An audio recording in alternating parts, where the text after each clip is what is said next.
నమస్తే. మసానా ఇప్పుడు పార్లమెంట్ ఎన్నికలు దగ్గరలో ఉన్నాయి. మీ చేవేళ్ల పార్లమెంట్ చూసుకుంటే బీజేపీ కొండా విశ్వేశ్వర రెడ్డి, కాంగ్రెస్ రంజిత్ రెడ్డి, మరి బీఆర్ఎస్ చూసుకుంటేమో కాసం గ్యాన్షన్లు పడ్డారు. పరిస్థితి ఎట్లా ఉండబోతుందంటారు అన్న?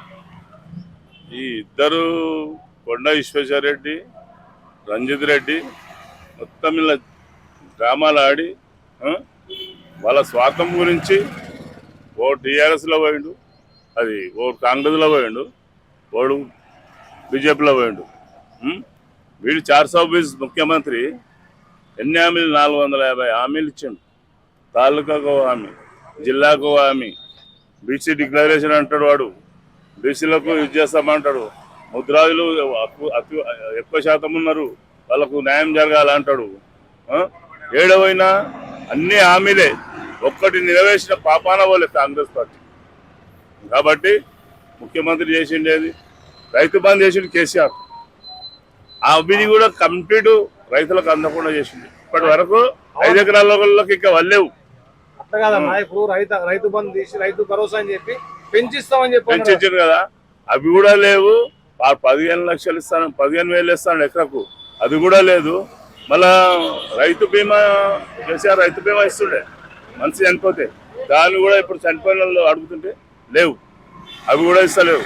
ఇప్పుడు 2,500 మహిళలకు ఇస్తాము, అది లేదు. కరెంటుది ఇది లేదు. మళ్ళా ఇంకా ఏమంటే మన గ్యాస్ సిలిండర్ ఇస్తారు. ఆ పైసలు మొత్తం కంప్లీట్ 1000 రూపాయలు కట్టాలి. నీవే కూడా మా పైసలు జమ చేయడానికి, మా పైసలు 500 మేము జమ చేసుకోమా? నువ్వు 500 తీసుకొని గ్యాస్ ఏదో తుపాకి గ్రామం లేకే పొడీలు కొట్టుకుంటా. ఇంకా మేము ఏమనంటే ఇవ్వడానంటే పేగులు మెడల్ వేసుకొని తిరుగుతా. ఓ ముఖ్యమంత్రి స్థాయి అది మాట్లాడ, ఆయనకు అవగాహనదా? ఆయన ముఖ్యమంత్రినా ప్రస్తుతానికి? నిరుద్యోగ బుద్ధిస్తాడు విద్యార్థులకు. కోజ్కి నిండు సభల ప్రియాంకతోని మళ్ళీ ఆయన భట్టి విక్రమార్క వాగ్దానాలు చేసినారు. మేము అనలేదు, అది అసెంబ్లీలో మేము అనలేదు ఆ మాట అంటారు. అవి తప్పు కదా అన్న, వ్యతిరేకత ఎందుకు రాదు? ఒక ఫ్రీ బస్ పెట్టావు, ఫ్రీ బస్ ఎవరికి అవుతున్నది? మహిళలు పోతున్నారు, ఎంప్లాయీస్ పోతున్నారు, ఇంజనీరింగ్ కాలేజ్ స్టూడెంట్స్ పోతున్నారు. అలా అది ఎవరికి లాభమున్నది?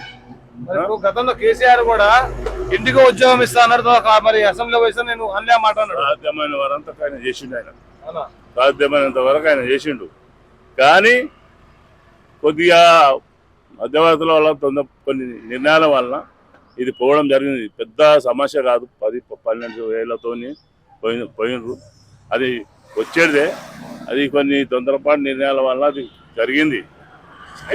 చేవేళ్ల పార్లమెంట్ పరిస్థితి ఎట్లా ఉండబోతున్నాడు? చేవేళ్ల పార్లమెంట్ ఏంది, కాసానికి ఆయన కంపల్సరీ గెలుస్తారు. పట్నమే ఒక వీకెండ్ టికెట్ డిక్లేర్ చేసి రేవంత్ రెడ్డి మళ్ళీ బ్లాక్లో పెట్టి వీడు తోకపిట్ట ఎవడు మేడిపండు లేకే దొంగ రంజిత్ రెడ్డి గాడు మళ్ళీ బ్లాక్లో పెట్టి వానికి ఇప్పించి ఈయన మల్కాజ్గిరి పంపడం ఎంతనే అన్యాయమా కదా? ఇళ్ళలో కదా ఇప్పుడు ఎంతమందిని మోసం చేస్తారు? యువతల అక్కడ మోసం చేసి యువతల మోసం చెప్పి వీళ్ళు ఇద్దరు వలన రాష్ట్రానికి వేస్తారు. ఉమ్మడి రాష్ట్రంలో కూడా ముద్రాజులను ఏకతాటిపై తెచ్చి చైతన్యం తెచ్చిన మహనీయుడు ఆయన. ఎవరు? కాసాని జ్ఞానేశ్వర్. ఆయనకు ఏ రెడ్డి ఉండని ఎవరు ఉండని పనిచేసి పెట్టిన నాయకుడు. ఓన్లీ బీసీలకే కాదు, 93 కులాలకు నిలిచి ఏ రెడ్డి పోయినా పనిచేసిన నాయకుడు కాసాని జ్ఞానేశ్వర్.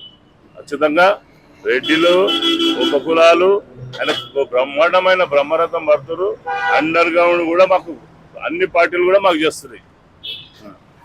ఇక్కడ కాంగ్రెస్ చేస్తున్నది, మాకు బీజేపీ నుంచి కూడా మాకు వస్తుంది ఓటు. అట్లేం లేదు, బ్రహ్మాండమైన మెజార్టీతో కాసాని జ్ఞానేశ్వర్ గెలిచే అవకాశాలు. Thank you.